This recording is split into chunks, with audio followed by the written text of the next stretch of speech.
बिस्मिल्लाहिर्रहमानिर्रहीम। आज मैं आपको बहुत ही शानदार रेमेडी देने लगी हूँ। ये है गैस, ब्लोटिंग, स्टमक पेन की और आपके डाइजेस्टिव सिस्टम को हेल्प करता है और आपकी भूख बढ़ाता है।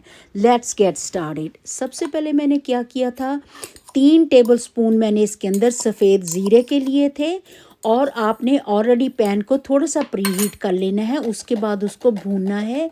आपने 20 सेकंड के लिए भूनना है, इससे ज़्यादा आपने नहीं भूनना है। और एक तो उसकी खुशबू आ जाएगी, दूसरा वो ख़राब देर तक नहीं होगा जो भी आप ये वाली बनाएंगी गैस ब्लोटिंग की नेचुरल रेमेडी। अब मैंने 3 टेबलस्पून ही ये खाने वाले जो 3 टेबलस्पून हैं वो वाले आपने स्पून यूज़ करना है। और अपने सौंफ को भी आपने इसी तरह 20 से 25 सेकंड तक भूनना है, क्योंकि वो ऑलरेडी प्री हीटेड है आपका पैन। और जैसे ही ये भूना जाए आपने एक कटोरी में निकाल के रख लेना ताकि ठंडा हो जाए। और अब मैंने 3 टेबलस्पून ही अजवाइन लेनी है या क्रोम सीड लेने हैं, उनको भी मैंने ऐसे 20 से 25 सेकंड तक भूनना है। और उसके भूनने के बाद आपने इसको ठंडा होने रखना है। तीनों चीज़ों के मैं आपको बताऊं, सौंफ, ज़ीरा और जो है ये अजवाइन के बीज, ये आपने 3-3 टेबलस्पून लेने हैं और इनको 20 से 25 सेकंड तक भूनना है ऑलरेडी प्री हीटेड पे। और 1 टेबलस्पून आपने लेना है ये ब्लैक सीड का या कलौंजी का। आप सल्लम की हदीस है, मौत के अलावा हर बीमारी की शफा है इसमें, वल्लाहु आलम। आपने इसको इसी तरह भूनना है। इसको भी 10 सेकंड या 27 सेकंड तक भून लेंगे या 20 सेकंड तक भून लेंगे। और भूनने के बाद आपने इसको भी एक पैन में डाल लेना है किसी बर्तन में, ताकि ठंडे हो जाएं।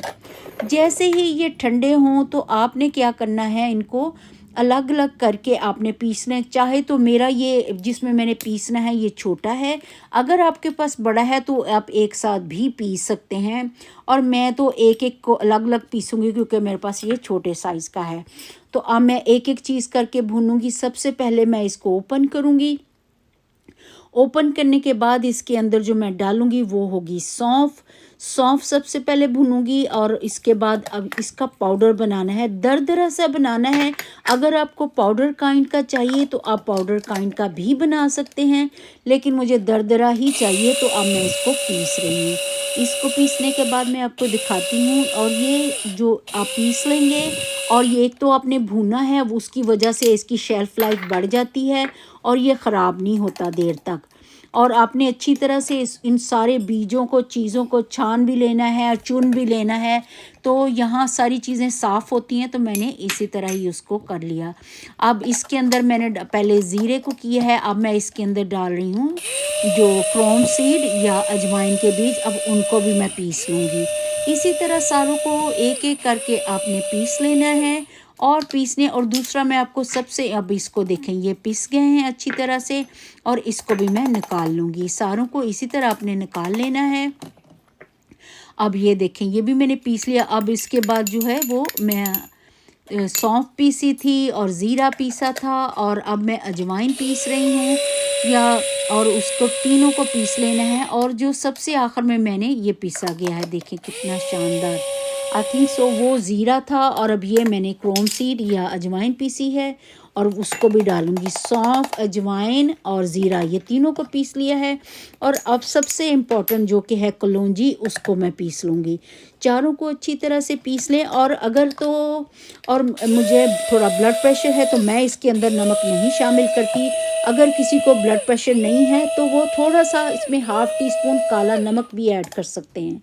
लुक एट दिस, कितना शानदार पिसा गया है। अब इसको मैं इसको सारों को पीस के, अब मैं एक बर्तन में ये सारी चीज़ों को सबसे पहले सौंफ रखी, अब ज़ीरा डाला है उसका पाउडर, और अब ये अजवाइन के पौधे डाला है पिसा हुआ पाउडर, और अब कलौंजी।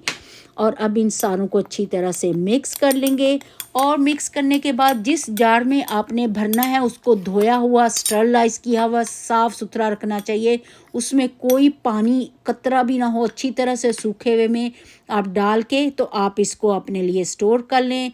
खाने से 15-20 मिनट पहले आप 1/4 टीस्पून ले लें क्वार्टर टीस्पून, बहुत थोड़ा सा।